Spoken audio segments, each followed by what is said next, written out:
And as you can see, Echo Isles is the first map here in this round 6 game. Still a best of 1, so the winner gets to the next round. And back then, as I said, biggest tournament, there were a lot of players. 512 players signed in for this tournament and also checked in and played.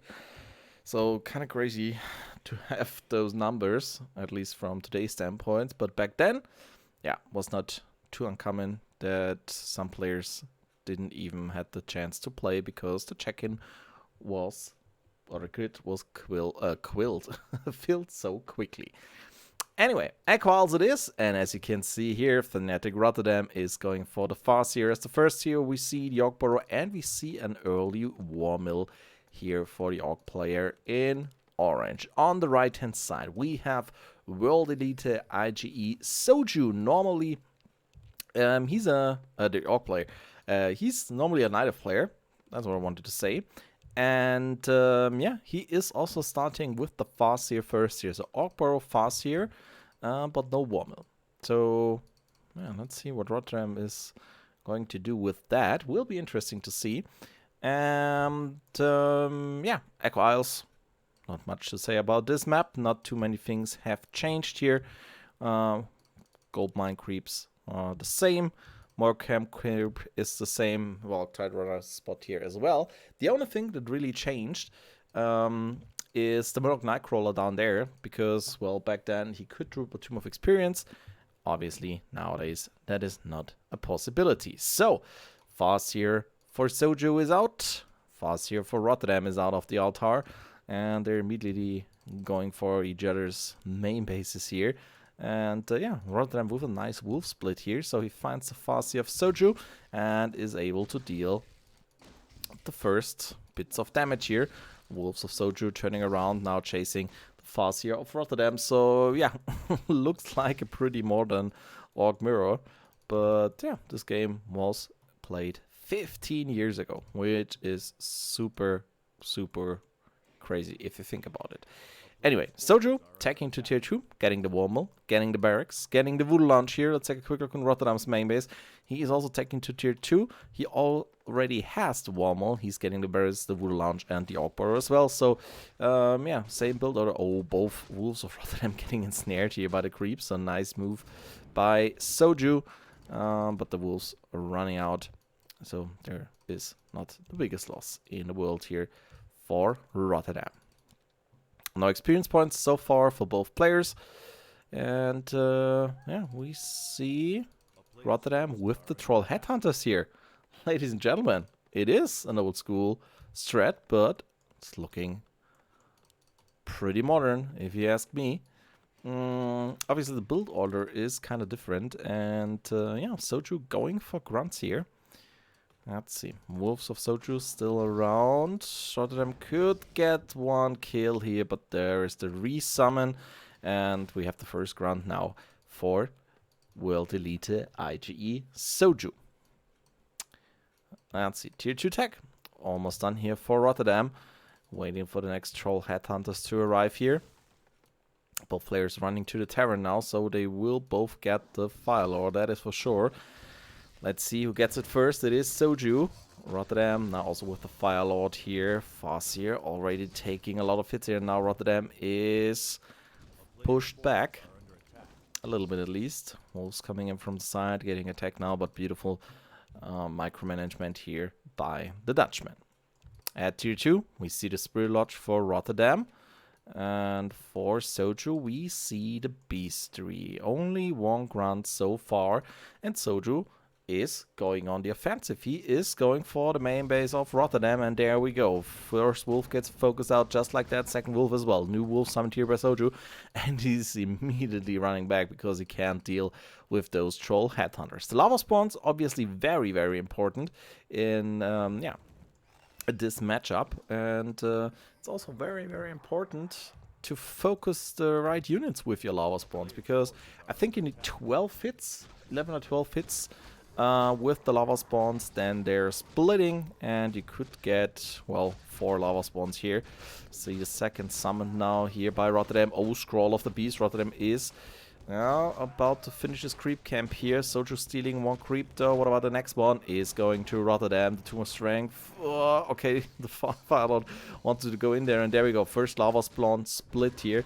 And the first trapper now also going to Rotterdam. So, first important creep camp and the item going to the Dutchman. Let's take a quick look in the main base of Soju. He is getting the Spirit Lodge now. And the first Kodo Beast is in production. Also Troll Headhunters now for the Korean Orc player. 35 supply against 35 supply. Rotterdam getting the Spirit Walker. And yeah, another Troll Headhunter here. He is creeping at 6 o'clock. And oh boy, those lava spawns. Or okay, one lava spawn is yeah, splitting. So 2 still here on the battlefield. Double level up for the Farseer and the Firelord. No items whatsoever here from the shop. But Rotterdam got the sentry wards. We'll probably place one here in the middle of the map. Let's see, Farseer is going to the marketplace, which is a good place to park your sentry ward here. Soju, in the meantime, creeping the Murloc camp. Going for the level 2 here as well, and also gets the double level up. So Firelord at level 2 and Farseer at level 2. Rotterdam also going for the Murloc Huntsman spot now. Oof, took a lot of damage here. 2 Troll Headhunters super low. But there are still 2 healing cells, and we have the first claws of attack here for the second hero of Rotterdam. Mercenary camp now getting creeped by Soju. Gets a period of fatality. That is a nice item to have. And oh boy, this healing self was super wasted on the ground because it gets cancelled immediately. And yeah, Kodo Beast for Soju, providing the aura. More headhunters now for the Korean Orc. 44 supply. Spirit Walker is in production. 42 supply for Rotterdam. And yeah, as you can see, quite a different building placement here. Rotterdam building his Orc burrows, well, in a square, while Soju is trying to, well, position them a little bit differently here. And both players now pulling out the peons. Spriddling on the peons, obviously very, very good. Getting some more, well, more hit points to split the damage here. Soju now going for the Murloc Nightcrawler. Gets a Tomb of Intelligence here. Rotterdam was at the shop. Got himself a Scroll of Protection. And small little creep check here. The scroll speed not reaching all of the units here. Rotterdam even using Dispel here. Scroll speed now used by Rotterdam first. Troll Headhunter going to the Dutchman. There's the first Chain Lightning. The peons of Rotterdam now joining the party as well. Incinerate gets activated. Soju losing. There's quite a lot of Headhunters here. Scroll of Healing gets used. Level 3 now for the Firelord. There we go. Level 2 Lava Spawn. Now out on the battlefield. Here is the Ring of Protection. There's the TP out now by Soju because he lost all of his Spirit Walkers. And oh boy, a lot of kills here for Rotterdam. Soju down to 37 supply. The Dutchman is at 49, and he's getting more Troll Headhunters and the Spirit Walkers. And I really liked the Scroll of Protection usage here. He waited yeah, for the Spellbreakers, for the Spirit Walkers to go down, and then used the Scroll. Otherwise, it would have been dispelled immediately. I mean, yeah, you can trigger or force a dispel, but most of the time that's not worth it.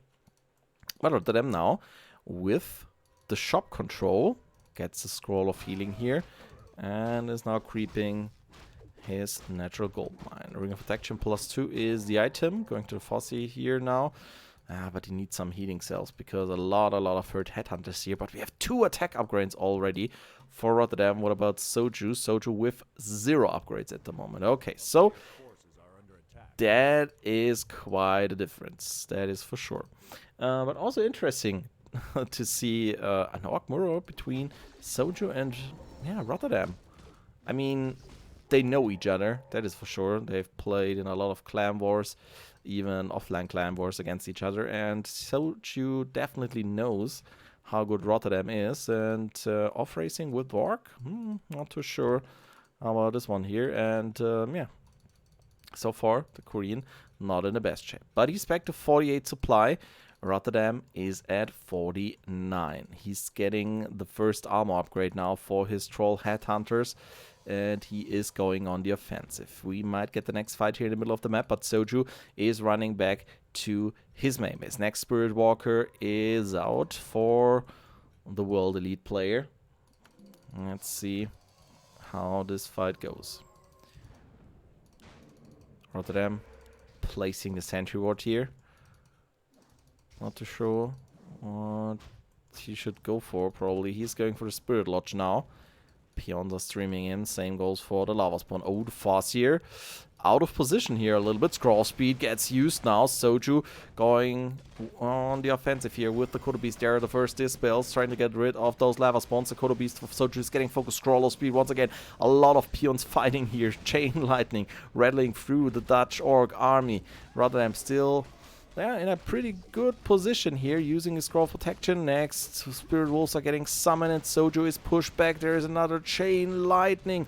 The Korean Orc player is trying to get into a better position. Next scroll speed used here by Rotterdam. There's another Spirit Link saving the Troll Headhunt here. Farseer of Soju is in trouble, is forced to use the big Invo Potion here. And Soju is losing more and more units. Farseer reaches level 4 and there we go. GG by Soju.